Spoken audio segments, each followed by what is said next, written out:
As you said, I'm going to talk about error extrapolation with the Richardson extrapolation. And normally I'm working on NV centers in Diamond, but I'm also working with the IBM hardware. So this is going to be a bit about also the IBM hardware.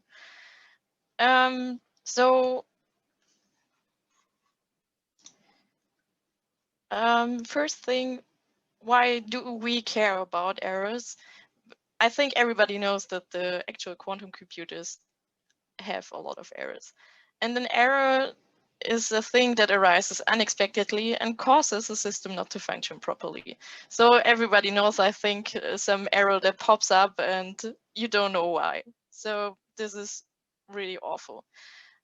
Sources of noise in quantum computers that lead to errors can come from the qubit control equipment, the measurement equipment, or the local environment. And the problem is that the errors in quantum computers are a lot higher than in classical computers. So we have to do something against it. If you compare these two values, the transistors in a classical computer have got an error from 10 to the power of minus 27, and in quantum computers, it's 10 to the power of minus 3. So 24 orders of magnitude difference. So let's have a look at the types of noise we can have here. The first is a systematic noise. If we want to have a transition from 0 to 1 here on the blogosphere, we can have, with a systematic noise, a fixed over rotation. So we land somewhere near the 1, but not correctly. This can be corrected through calibration if we've got a good calibration. So this is not one of the biggest problems we have. Another error is the stochastic error, and this leads to qubit decoherence and random fluctuations. So we land somewhere around the 1, but we never know where because we don't know where the error comes from. And now to the Richardson extrapolation. It is used to approximate a value, so it's a mathematical thing to use. With this, we take two different values of interest and eliminate the noise term. As you can see here in this graph, we can amplify the noise by a factor and measure the value of interest. And let's say we and amplify then the noise 2 times.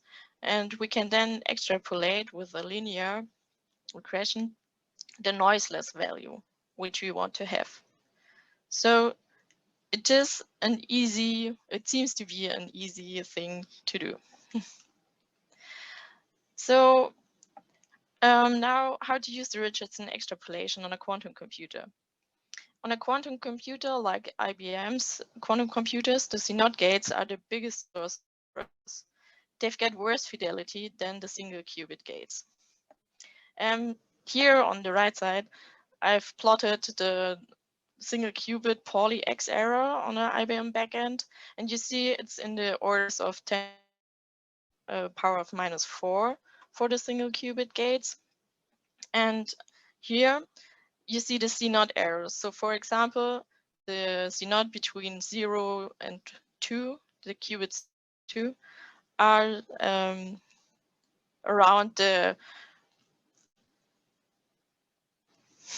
around the power from 10 to the power of minus 2. So 2 times bigger than the single qubit errors. So to reduce the error, you can replace one CNOT gate, as you see here, by 3 or 5 measure what you get. Theoretically, you should produce, or the circuit should produce the same result, but on real hardware, it amplifies the error. And because the amplification of an error is known, you can approximate to the zero noise value. So here's an example how you can do it. Because in normal hardware, it's hard to, for small circuits, it's hard to see the errors. I've chosen in this example to take a lot of CNOT gates that one can see how the error grows bigger. So I've got here at first two single CNOT gates. And the ideal or the theoretical value should be at 2. But as you see, if we have a look here at this graph where the CNOT gates time the error rate is here on the x-axis and the theoretical value on the y-axis, you see that we always have a lot of error by these two gates. If you amplify the error with 15 CNOT gates and 30 CNOT gates, you see that we get an almost linear line and can extrapolate to our wanted value or the theoretical value. And this is how the Richardson extrapolation works. And it's a good thing to that you can reduce the errors. Yeah. And with this, I'm finishing my talk and I'm happy to answer questions.